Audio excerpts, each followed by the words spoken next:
Hello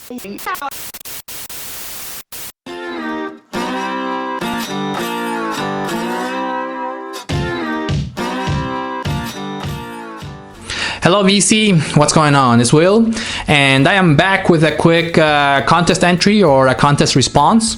And this one is for Diana, also known as Diggininthecr8 here in YouTube. And she's having her 400 plus subscribers contest. So first of all, congratulations Diana on the great milestone, and definitely well deserved. And just in case you haven't subscribed to Diggininthecr8, I'll put a link here in the description so you can go ahead and check it out. A very cool VC channel. From my perspective, she shows a lot of records that are kind of obscure. And I think it's pretty cool because I end up learning a lot from watching her videos, because in most cases she shows records that I've never seen before, I haven't heard of before. She likes to show a lot of jazz and ECM kind of records, but when I end up listening to some of those records, or I end up checking out some of the music from those records, I'm always very impressed because she has a great taste in music. So make sure that you go ahead and check out Diana's channel. I'll assure you, you'll learn a lot about music in general from watching her videos. But anyways, she's having her 400 plus subscribers contest, and the theme of the contest is she titled it as Embrace the Weirdness. So she had two questions. The first question is to show 3 albums with weird, hilarious, or strange album covers. And the second question is to show or to talk about 3 songs that have kind of strange song titles. So I have my picks right here. Most of them are on CD because my CD collection is a lot bigger than my vinyl collection. So I hope that this answer counts. So let's start with the first question with 3 album covers that you consider to be weird, hilarious, or bizarre. And my first answer as far as a weird album cover is Muse, with their latest album called Drones. And Muse always has some kind of really weird album covers, but in my opinion this is the weirdest one by them, with the hand holding the man with the head of a joystick watching television. I always thought it was really freaky.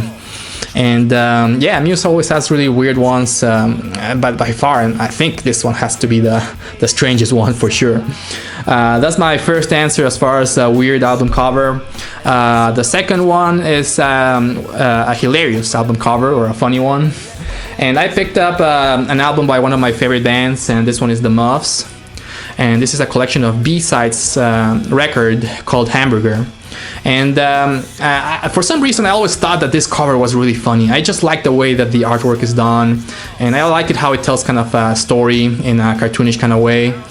And what's really funny is that the MUFFS also have 3 band members, one female lead singer and guitar player, and a male drummer and bass guitar player. And the bass guitar player and the singer used to date back in the 90s, I believe. So I always thought that this kind of cover with the girl and the little boy kind of in love of the little girl was kind of perhaps a potential story of the MUFFS back then when they were younger.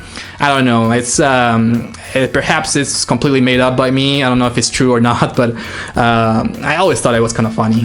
Funny album cover by the MUFFS. All right, and the last bizarre album cover, I chose an album or a CD by Babies in Toyland, a classic band from the 90s, and this one is their album called Fontanelle.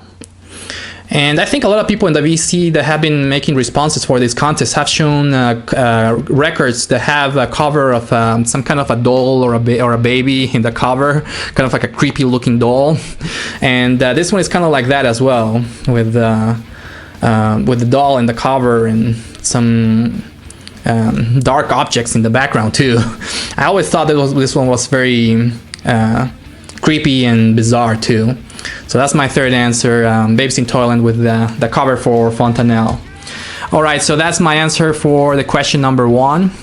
And for the question number 2, to show or to talk about 3 song titles with a weird name or a weird title, I'll start off with a song by Nirvana.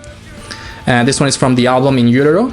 And the song that I'll pick from this album is a song called Frances Farmer Will Have Her Revenge on Seattle, which is a very strange song title by Nirvana, a classic album and a classic song by Nirvana, of course.